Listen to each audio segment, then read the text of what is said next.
जनसंख्या नियंत्रण कानून की मांग पर जेडीयू ने दो टूक कह दिया है कि जनसंख्या नियंत्रण कानून संभव नहीं है और जन जागरूकता के जरिए बिहार में इसे काफी हद तक कंट्रोल करने की कोशिश की गई है। इधर विपक्षी दल और आमतौर पर बीजेपी के मुखर विरोधी रहे आरजेडी ने इस मुद्दे पर समर्थन में सुर मिलाए हैं और आरजेडी के विधायक राहुल तिवारी ने जनसंख्या नियंत्रण कानून को देश की प्रगति के लिए बताया है। ऐसे में सवाल उठता है कि क्या बिहार की सियासत उस मोड़ पर आ गई जहां गठबंधन से ज्यादा मुद्दों की गूंज सुनाई देने लगी है, क्योंकि बीजेपी की जनसंख्या नियंत्रण कानून की मांग पर जेडीयू का दो टूक जवाब है और जेडीयू प्रवक्ता नीरज कुमार के शिक्षा के विकास पर जोर देने की वकालत कहीं ना कहीं बीजेपी को हैरान करने वाला बयान है। ऐसे में हम सवाल ये उठता है कि जनसंख्या नियंत्रण पर बिहार में बीजेपी का कानून वाला मॉडल स्वीकार होगा या फिर मुख्यमंत्री नीतीश कुमार का कानून से इतर जन जागरूकता का मॉडल। के लिए जो हमने कोशिश किया उसका कितना सुंदर परिणाम है। जो लोग कानून बनाने की बात करते हैं, जो लोग तरह तरह की बात करते हैं, उनको तो देखना चाहिए ना कि बांग्लादेश ने कैसे नियंत्रित कर लिया, कैसे नेशनल एवरेज में हम कितना अच्छा परफॉर्म कर रहे हैं ना। 5 वर्षों का आंकड़ा निकाल करके देख लीजिए। जो माननीय निखिल मंडल जी ने बोला कि हमने जो विभिन्न योजनाएं चलाई उसका नतीजा क्या हुआ, और राइट टू एजुकेशन ये हमारा कॉन्स्टिट्यूशनल राइट है। इससे दीवार कहीं कोई करने की कोशिश करेगा तो वह समाज के गरीब तबके के प्रति अन्याय होगा। एनएफएचएस की रिपोर्ट में जो हमारा प्रजनन दर था बिहार का 2015-16 में 3.41 और 2019-21 में हुआ 2.98, 0.43 का प्रजनन दर में कमी आई है बिहार का। तुलनात्मक अध्ययन कर ले लोग, देश के अंदर नागालैंड को छोड़कर देश में सर्वाधिक प्रजनन दर को किसी ने नियंत्रित किया है तो वह माननीय नीतीश कुमार जी की सरकार ने किया है। वहीं जनसंख्या नियंत्रण कानून पर जहां बीजेपी ने सीएम नीतीश कुमार से एक बार फिर विचार करने की बात कही तो आरजेडी ने इस मुद्दे पर बीजेपी का समर्थन किया। वहीं कांग्रेस ने सीएम को गठबंधन से बाहर आने की नसीहत दी है।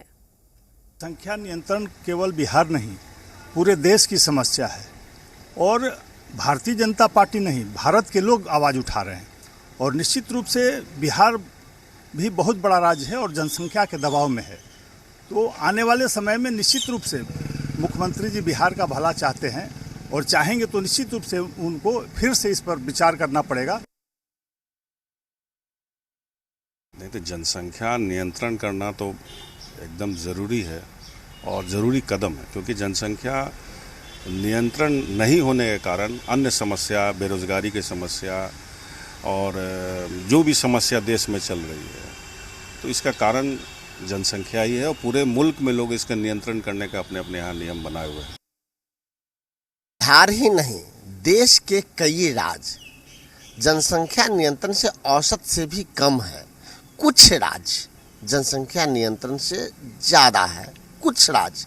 तो जो पुराना मॉडल था इंदिरा गांधी जी का, राजीव गांधी जी का, उसी के तहत जनसंख्या नियंत्रण हुआ है।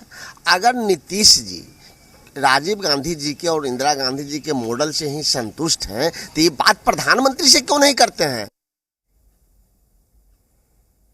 तो देखिए बिहार की सियासत पिछले कुछ दिनों से वाकई मुद्दों को लेकर आप देखते हैं कि अलग अलग राय, खासतौर पर गठबंधन जो है, गठबंधन की सरकार चल रही है, उसके बावजूद भी यहां तक कि आप देखिए महागठबंधन में भी हर मुद्दों को लेकर अलग अलग राय। अब जातीय जनगणना के बाद आप देखिए जनसंख्या नियंत्रण को लेकर खासतौर पर जेडीयू और बीजेपी में सीधे तौर पर अलग अलग रास्ते। इसके मायने समझने की कोशिश करेंगे। तमाम जानकारी के साथ हमारे संवाददाता पटना से रितेश लाइव जुड़ चुके हैं। रितेश, देखिए ये पहली बार नहीं जब हम ये चर्चा कर रहे हैं, कई ऐसे मुद्दे आप देखते हैं जिसे लेकर जेडीयू और बीजेपी की अलग अलग राय। ठीक है, गठबंधन की सरकार तो है लेकिन दोनों की विचारधारा अलग है, ये बखूबी जनता भी समझती है। लेकिन क्या लगता है आपको आने वाले वक्त के लिए क्या इशारा है ये?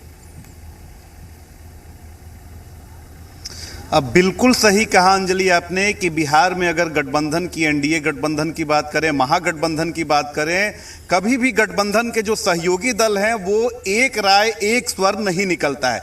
कोई भी मसला हो, अगर बीजेपी मांग करती है तो ऐसा हो नहीं सकता है कि जेडीयू उसका समर्थन करे। लेकिन सबसे बड़ी बात है, आपको मैं बता दूं कि हालिया दिनों में अगर देखा जाए तो अपमान का घूंट पीकर मजबूरी में भी बीजेपी को साथ देना पड़ा है। लेकिन बीजेपी की क्रोनोलॉजी को अगर हम समझने की कोशिश करेंगे तो भले ही बीजेपी बैकफुट पर आकर मन से बेमन से जेडीयू का समर्थन कर रही है, लेकिन कहीं ना कहीं अपने मसलों पर, अपने मुद्दों पर वो डटी रह रही है। कई बार ऐसा हुआ है कि बीजेपी का चाहे छोटा नेता हो, बड़ा नेता हो, उसने ये मांग रखी है कि अगर जातिगत जनगणना के मुद्दे पर हम आपके साथ आए हैं तो जनसंख्या नियंत्रण कानून पर भी जेडीयू को साथ देना होगा। लेकिन जेडीयू ने कल दो टूक कह दिया कि जनसंख्या नियंत्रण कानून की जरूरत नहीं है। लेकिन दूसरी तरफ देखा जाए कि इस बार अगर देखा जाए जातिगत जनगणना के मुद्दे पर तो सारे दल जो हैं वो जेडीयू के साथ आ गए, लेकिन जनसंख्या नियंत्रण कानून पर आप देखिए कि आरजेडी भी बीजेपी के सुर में सुर मिला रही है। कांग्रेस तो इसे अपने खाते में भुना रही है। कांग्रेस नेता का कहना है कि जनसंख्या नियंत्रण कानून का जो मॉडल था वो इंदिरा गांधी के समय से, राजीव गांधी के समय से चला रहा है और उसी मॉडल पर ऐसे मुद्दे पर राजनीति होती है और हर दल अपनी अपनी राजनीति कर रही है। लेकिन आपने एक बहुत महत्वपूर्ण बात यहां पर रखी है कि याद है कि जातीय जनगणना को लेकर देखिए भारतीय जनता पार्टी का, आपको याद होगा, अलग स्टैंड था, लेकिन फिर भी सहयोग दिया। आप देखने वाली बात है कि जेडीयू ने तो दो टुक कह दिया है। अगर अब बात कर लें जनसंख्या नियंत्रण को लेकर, अब देखने वाली बात है कि आगे इस पर कितनी और सियासत होती है। हमारे साथ जुड़ने के लिए आपका शुक्रिया।